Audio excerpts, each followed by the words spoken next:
Right, we are sitting in the Cal office with the top three for season 3 of Spotlight. We have Sarah Johampton, Trey Bryant, and Jessica Villegas. Guys, did you expect to make the top three? No, I didn't. I personally didn't.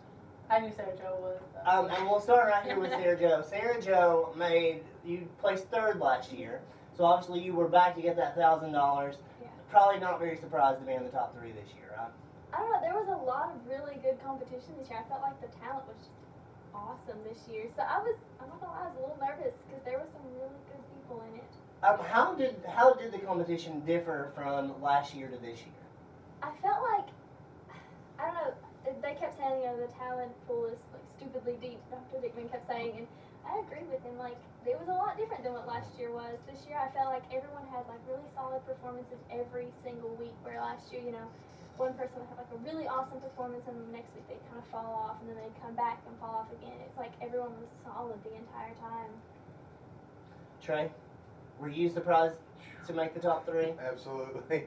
When did you think that you would be out? Like, everybody wants $1,000, Yeah. but at some point you have to be on, like, I'm probably going to go this week. Really, and the week that I was sure, I was like, you know what, I'm going to be totally out, was actually top 7, or when we brought it down to top 3, I was like, there's great competition. Jessica's been getting the top votes. Sarah Jo was in it last year. She placed. She's been doing awesome. And then I thought Ben was going to hit it and get in the top 3 as well. So, of course, when I'm standing on stage next to Ben, and I've been psyching myself up like, okay, I think Ben's going to make it.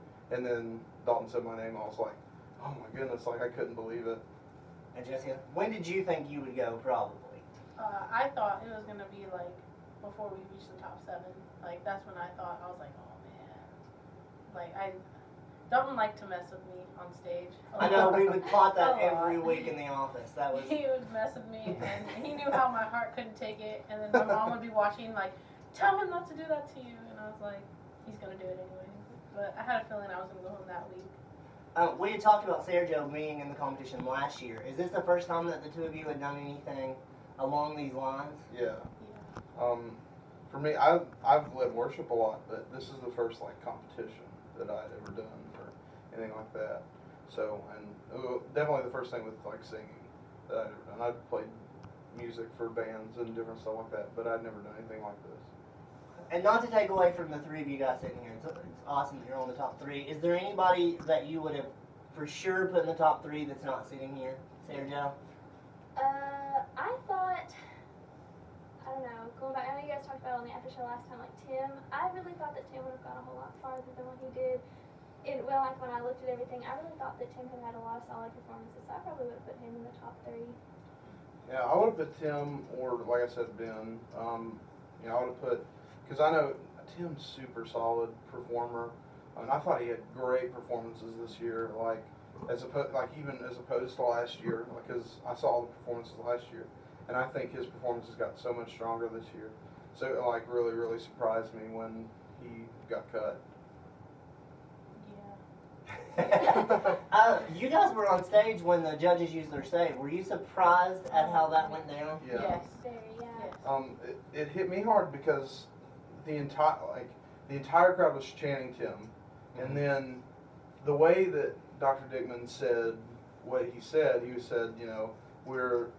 we had already unanimously decided this before we heard the crowd. So I was thinking, oh, okay, so they picked Tim because the crowd's yelling Tim. So I thought that they had totally picked him, and it just blew my mind. I was like, oh man, just because of the way it got set up. Well, and I mentioned this on one of the after shows, but a little trivial. We always try to have the polling ready as soon as the show ends. Cameron Smoke does that for us. So we thought, we saw who was out, so we thought we would try to guess who they would use the save on, and so we had kind of pre-made the poll, and not because we assumed that Tim's performance would be better, but we just, because they were always so nice to him a couple weeks before. So we're like, they'll probably use the save. Yeah. So we had made the poll, so Cameron had to rush back over here, switch the poll, which was awesome for Junior, and that performance was definitely one of a kind. Yeah. So I definitely don't doubt the judges. Let's go all the way back to duets. So I went back and wrote down all of you guys' performances. You guys perform together with We you. did. Did you think that you would be sitting in the top 3 together? No. Absolutely not. Did you guys know each other at all? No. And you sang "Best Day of My Life." How did that even go? Like, how did you decide? I guess we just kind of got together and we're like, what songs do we both know? And Yeah. I was like, have you heard this one by American authors? And she's like, yeah. So it was Yeah. pretty. It was pretty chill. We clicked with Yeah. the song choice. Yeah, it was a good song. And Sarah Jo, you did something bad with Adrian Lafford. I think a lot of people were shocked that she did not get picked to go into the top 12. So what were your thoughts on that? I was really shocked about that. Like, she was just a really solid performance, like, throughout everything. It was one of those, we never met, anything like that. We just kind of came together and we were like, this is the song we both like. And, like, that's the first thing she said. And I was like, yes, that's what I was thinking. And, like, all through practices, she was super, super good. I was like, yes, like an awesome part, and I'm so excited about this. I was absolutely shocked when I didn't send her through. Like, it just kind of blew my mind a little bit. Sometimes I don't know what goes on. Like, a lot of it makes sense, and I think they always miss one or two. Because duets really is part of the audition process. I think it just happens to be in front of 500 people in the chapel, which is awkward for everybody. Jessica, did you have a favorite performance of yours throughout the whole show? I think, like, of mine or other people's? Of yours. Of mine, I personally love Sam Smith. So the Sam Smith performance, even though I wasn't feeling good, that was my favorite song. I wish I could have, like, I was better, like, feeling better enough to sing it better, but I think that was, I like that. Was it your song last week that the Who Knew that had some kind of emotional? Oh yeah, that had a Tell us a little bit about that, if you don't mind. Well, I told Dalton not to ask me what the picture was when I put on stage, but it was just a friend that I had back in California, and we were really close, and something happened in our relationship, and it kind of represented the song. Like, I didn't picture myself 3 years from now knowing that he wasn't going to be in my life anymore, so it really struck a chord, and that's why it was really emotional when I sang that song. Sarah, and the only reason I brought it up is Sarah Donahue said that she thought that you thought that you had a bad performance, and she was like trying to console you. Yeah, I was like crying before the interview. I was like, let me clean up a bit. Yeah, it was the ending of the song. Like, I knew my voice, like, I was already choking up, and I was like, oh man. So I felt like I was like, I didn't do as good as I thought. Trey, sometimes there were a couple of times that you got criticism from the judges. What is it like to stand there and take that criticism in front of all those people? It's weird, a little bit, just because, like, and you have to act like you agree with it. So, like, you have to stand up there and be like, oh, okay, yeah, I'll take that. And then you get backstage and you're like, I can't believe they said that. I'm going to single out one instance. When I did I Love Rock and Roll, which, by the way, was my favorite performance out of any of mine. But when I did I Love Rock and Roll and Megan said, you sounded like a Rottweiler, I was like, what? like it didn't really make sense, and then she like barked like a Rottweiler, and I was like, still doesn't really make sense. So, but I mean, you just gotta take it and put it into your next performance, make it better. Like, they've gotten on to me about dynamics every week, so I know this last performance I'm gonna hit it with dynamics. So. What do you do with the advice that I know, Sarah Jo, that Megan, for example, was always onto you because she wanted to see something a little more raw. I really liked the choice that she gave you. How did you feel about that last song that you did? I had never heard the song, but I looked it up, like, they sent it to me, I was like, okay, whatever. So I listened to it. The minute I heard it, I fell in love with the song. Like, I play it on repeat constantly, like, still now. I fell in love with that song. I felt like it was absolutely perfect for my voice. I could put, like, a story with it. It was great. And so I loved it, and I agreed with her about the whole, like, raw performance. I knew what she meant, but I couldn't find the song. Like, I kept looking for it, and I was like, well, I'll find it one of these days. But yeah, I loved that song so much. What was the hardest thing to pick songs for? When we did Royalty Night, like, I thought for sure, and I really wanted you to do Loretta Lynn. I thought for sure you'd do Loretta Lynn. Why did you decide to do Elvis? Well, okay, so I really thought about it. I was like, yeah, Loretta Lynn, she's not my favorite, but I was like, a lot of people will know it, stuff like that. And then I got to thinking George Strait. I love George Strait. So I was looking through all of his songs, and the song I Love Without End, Amen. I thought that would be, like, so cute to, like, play it up, like, with Dad being on stage with me and stuff like that. But then I got to thinking, I got to talking to some different people, and they were like, the judges are going to tell you that you're not out of your comfort zone. You're staying right there where you have been for the last 2 years. You need to do something different. And so I always, anytime I pick out a song, it goes through me, and then my mom and my aunts and my cousins. Like, I text everyone. I'm like, all right, this is what I'm thinking.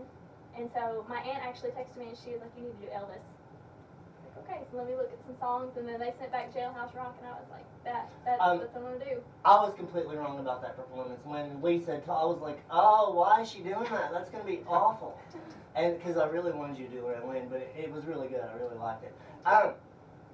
Really quick, before I ask them about their song choices, why is your father so good at playing guitar?